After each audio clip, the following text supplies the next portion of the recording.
네, 아는 기자 법조팀 공태현 기자 나와 있습니다. 사실 문재인 전 대통령이 이 건과 자기 수사권과 관련해서 구체적인 해명이 나온 적이 없었는데 딸 다혜 씨에게 내가 준 건 임대료다 이 얘기가 지금 전해진 겁니다. 의도가 있겠죠. 네, 한마디로 문 전 대통령과 딸 다혜 씨 부부는 경제 공동체로 묶여있다는 검찰 논리에 대한 반박 목적으로 보입니다. 경제 공동체가 아닌 임대인과 임차인, 그러니까 집주인과 세입자 관계에서 오간 돈이라고 주장하는 겁니다.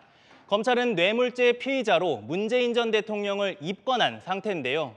타이스타젯에서 월급을 받은 건 옛 사위였던 서모 씨지만 그 전에 생활비를 대주던 문 전 대통령 부부 지출 부담을 그만큼 줄여줬으니 이게 뇌물이라는 게 검찰 논리입니다. 하지만 오늘 문 전 대통령은 검찰 주장 같은 경제 공동체가 아니다.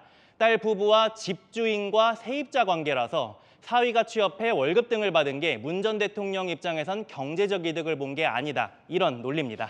집주인과 세입자 관계라면 결국 문재인 전 대통령이 사위 집에 새들어 살았다는 건데 그게 그 대선 전에 문 전 대통령이 살았던 그 서울 구기동 빌라 그 얘기를 하는 거죠. 네, 맞습니다. 문 전 대통령 사위는 서울 구기동에 빌라를 소유하고 있습니다.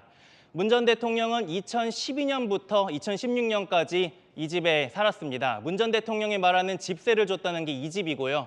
대통령 선거를 준비하던 2016년엔 홍은동 다른 집으로 이사를 가서 지내다가 2017년 대통령에 당선되면서 청와대로 들어갔습니다. 검찰은 2012년부터 약 4년간 다혜 씨 부부에게 문 전 대통령의 돈이 건네진 걸 확인했는데 그 성격을 생활비 지원이라고 보고 있죠. 반면 문 전 대통령은 정상적인 임대료 지급이라고 맞서고 있는 겁니다. 아니, 그럼 검찰은 왜 이 돈을 생활비라고 본 거예요? 네, 검찰은 사위가 게임 회사에 입사한 시점에 주목하고 있습니다. 문 전 대통령 사위였던 서모 씨는 2016년 토리게임즈라는 게임 회사에 취업했습니다. 2년간 여기서 일을 했는데요. 문 전 대통령 부부가 매달 주던 돈은 사위가 취업을 하고 수입이 생기자 끊깁니다. 검찰은 사위가 수입이 생기니 돈 지급을 중단했다고 보고 있습니다. 결국 생활비였던 것인데요. 반면 문 전 대통령은 비슷한 시기에 이사를 갔으니 돈을 주지 않게 된 것이라고 해명할 수도 있을 텐데 이 부분은 앞으로 검찰 수사 상황을 지켜봐야 할 것 같습니다. 임대료라고 했어요. 그러면 집주인, 집 명의자, 전 사위, 서 씨는 뭐라고 했어요? 검찰이 조사는 했잖아요. 네, 사위였던 서모 씨는 임대료다 아니다 명확히 공개적으로 밝힌 적은 없습니다. 검찰은 지난 1월 서 씨 자택을 압수수색했습니다. 이후 2차례 소환 조사를 했는데요.